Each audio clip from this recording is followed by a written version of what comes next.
Good morning. Today we are going to see the Nernst equation, okay, which is used for determining the electrode potential. Okay, so let me see first the equation.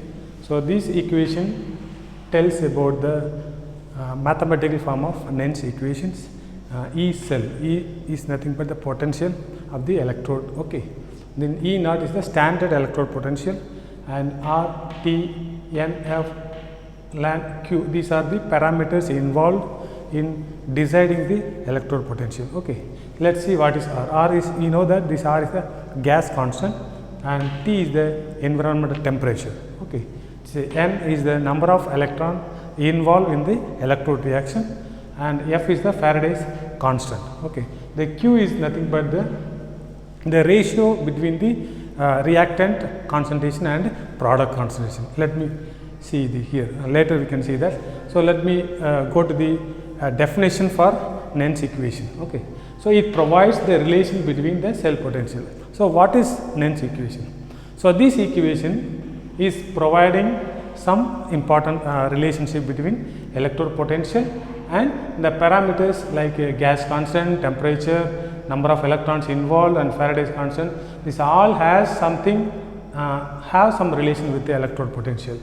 Okay, that is the equation. This is the relation between the cell potential of the electrochemical cell, nothing but E cell. Okay, and then standard electrode cell potential E naught, then the temperature T, then the reaction quotient Q. Okay, these parameters are directly related with this electrode potential. Okay, so this Nernst equation is often used to calculate the cell potential of the electrochemical cell at any given temperature. So this can be applicable at any given temperature. If you substitute if you vary the temperature, also this equation is valid. If you vary the concentration of the reactant, and that also can be this equation is valid. Okay, so at any temperature, at any constant of the electrochemical reaction mixture, this equation can be valid. Okay, let me see the reduced form of Nernst equation. Okay, now every time just you substitute the R value, T value, F value and N value, then you are able to doing the calculation very difficult. Okay, so in order to that, we are going to substitute all the constants at particular temperature T equal 25 degrees. At room temperature, what is going to be the E cell? So the reduced form is E equal to E naught minus 0.0592 divided by N, and this N cannot be replaced. Why? Because this is coming from the reaction, the number of electrons involved in the reaction is N, so it is not can be fixed right now. So we are just giving as a variable. This N is going to vary for different reaction. Similarly, this Q also we cannot fix, because based on the reaction mixture concentration, this Q also varies. So in this equation, the N and Q, these two are the only variables, rest all constant. So these all constant values substituted, and this equation is reduced to very simplest form is E equal to E naught minus 0.592 divided by N log 10 of Q. Okay. Therefore, as a part of the Nernst equation, the overall potential of an electrochemical cell is dependent on the reaction quotient. So the overall electrochemical, the potential is dependent on the reaction quotient. So why not N? When you change this quotient, automatically the N will vary. N is dependent on the Q. Okay, here Q is the independent variable, N is the dependent variable. N is depending on the Q. So only this reaction quotient is going to determine the electrode potential. Okay, let us go to the Nernst equations applications where it can be used.